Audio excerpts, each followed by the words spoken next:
Now, NBA YoungBoy, let's talk about YoungBoy for a second in relation to, just like the title says, the price of fame. So yeah, let's talk about it. Now, NBA YoungBoy, of course, dropped an album recently, Top. That's the title of it, and this is actually his third release of this year. Staying consistent with dropping music is the least of YoungBoy's problems. His output is crazy. I think we all know that. Maybe his output is so high though, since we talked about a few weeks back, the boy wants ownership of his masters, but his label of course declined. Maybe he's trying to get out of his deal, who knows. That could be the reason why we're seeing so much music from him. But YoungBoy is of course a rapper who's been seeing a crazy amount of success for some time now. I think as far as rappers 20 and under, he's definitely one of the more popping ones. This is a guy who has a crazy loyal fan base. Simply put, a lot of people love the guy. On another note, he also gets a lot of hate. That's obviously what comes with success, ain't no way around it. But I think when it comes to NBA YoungBoy, something about the position he's in the rap game makes him somewhat of a black sheep. Hip-hop fans just won't let the man breathe. It's really hard to see anything related to his name and not see negativity surrounding it. A lot of people blame it on his fans, which to some extent I can agree with. I think fan bases have more power in creating a perception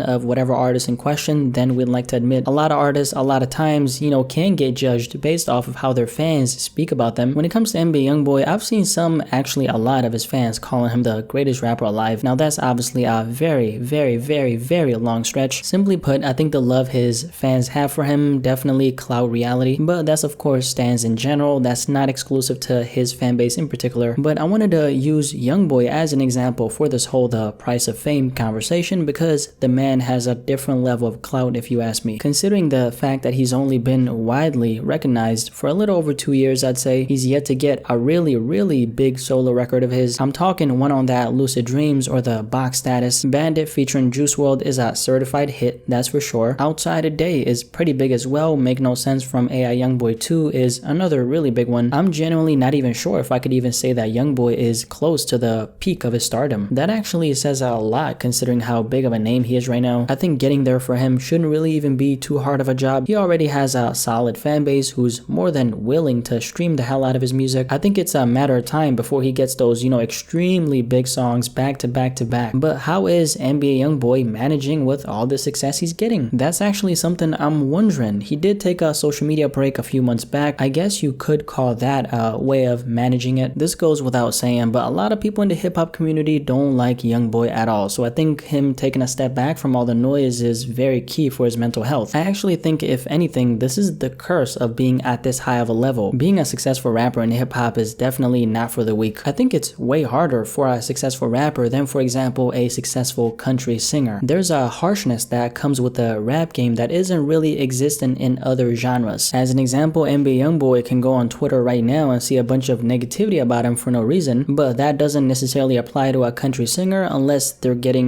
for example, canceled or something. Getting into a different aspect of this conversation, I actually think this is one reason why so many young rappers are medicating so heavily nowadays. Something about being numb, off the lean, Xans, or whatever medication in question makes it easier for them to navigate themselves through the rap game while still at the same time digesting all that crazy amount of success. This is a really big issue though, just for the simple fact that these rappers a lot of times unwillingly get to a place where they're going through the motions instead of enjoying the ride that they're on. This actually reminds me of the whole situation regarding Lil Peep's mother suing his management because they were supposedly propping him up with medication to essentially keep the Lil Peep machine going. And I've talked about this whole concept of rappers, especially nowadays, being treated like these machines because their brand is so lucrative. In this lawsuit though, Lil Peep's mother was saying her son was stressed, overwhelmed, burnt out, exhausted, and physically unwell, but his management purposely looked over all that to, like I said, keep the machine going. Obviously in this case, the management was defending themselves, saying Lil Peep was an adult who made his own decisions and made the decision to follow that destructive path involving all those substances. Now there's this song where Lil Peep says, "Fame bring pain, but the pain make money." And I think that right there, that's such a powerful line when we're having this entire the price of fame conversation. I think a lot of us forget this, but XXXTentacion, Lil Peep, Juice WRLD, and even YoungBoy never really chose fame, but they chose the music which comes with the fame. Now since the pain make money money like Lil Peep said though, what's the point of stopping? When you get to a certain point like Lil Peep did before he unfortunately passed away, there's really no turning back at that point. It's either you keep going, try to find a way to cope with the pain of fame, or lose it all. Which one do you choose? For someone like YoungBoy, it can't really be just about the music anymore because there's so much at stake for him, especially considering the kind of level he's managed to reach. He also has an entire infrastructure, his label backing him up and counting on him to succeed, dumping a lot of money into keeping the train going, so there's a lot of resources invested into him now. Since he's signed a contract, he's legally obliged to keep going. If he wants to stop there, he can do it, but he's pretty much going to be owing his label a bunch of money and will be in debt to them for the rest of his life, kind of like Krayshawn. You probably remember that video I made about her around 2 months ago about her being in debt to her label for $800,000. Now that's one example of a rapper heavily benefiting from the fame for a little bit, and then unfortunately after that getting chewed up and spit out by the industry and ending up worse than you were before you entered the industry. Regarding this whole price of fame conversation, one person who I always think about is Juice WRLD. Now Juice WRLD obviously battled with a lot of demons. I feel like all you have to do is just listen to his music and that's what you're gonna hear. You're gonna hear a guy who's pouring his pain all over his records because he's trying to cope. Juice obviously also unfortunately coped with the help of pills, which was at the end of the day what took him away. But in a really strange way, the same thing that took Juice away was also the thing that sadly fueled him. The pill talk was a really big part of his music, just like the gun talk is a really big part of YoungBoy's music. I think the issue, if we're gonna relate it to rappers and hip-hop, is the same thing helping a lot of these young rappers either to blow up in the first place or stay relevant and stay famous when they do end up sitting at the top are all things that are slowly killing them. In a nutshell, if you think about it, that's pretty much why we're losing all of our, amazing hip-hop artists way too young. For Juice WRLD, it was the drugs, right? For NBA YoungBoy, it's the fact that pretty much all of his music is based on violence, and that unfortunately means he's gonna be attracting that kind of energy. Now, YoungBoy has already gotten shot at once in the past. That happened last year while he was out in Miami. Now, even though nothing happened to YoungBoy, thank God, an innocent man, okay, who had just finished his shift got hit by a stray bullet and ended up passing away. All because whoever shot at YoungBoy was obviously very sloppy. They were trying to get to him but didn't, and unfortunately took away an innocent man's life. And when I talk about YoungBoy and the price of fame, in this case, it doesn't just involve the artists themselves. For YoungBoy, he's a walking target, not only because of the money and the success, but because of the fame that comes with it. And on top of this, it's all getting magnified because he raps about violence. At the end of the day though, everything comes at a price though, right? And I think once you're in it, meaning once you're in a position like YoungBoy is, ain't no time to stop. It's foot on the gas, let's go. Even if things are going so far, you start talking to a wall. I'm of course talking about that video that leaked last year of NBA YoungBoy speaking to a wall. I made a video on that, very concerning stuff.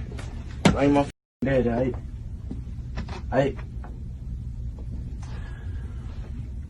Yeah, they're kind of like headphones. Listen. Hey.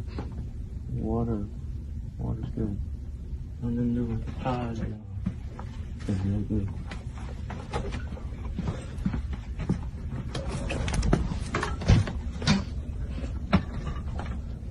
I got you. But yeah, and there you have it, NBA YoungBoy and the price of fame. I wanted to use YoungBoy as an example because he is one of those guys who, even though the success is very much there, the kind of level he's been able to reach and the fame he's gained obviously comes with a lot of negatives. But yeah, that's my take on it. What do you personally have to say about this entire topic, NBA YoungBoy and the price of fame? Definitely let me know in the comment section below and let's have a discussion about this.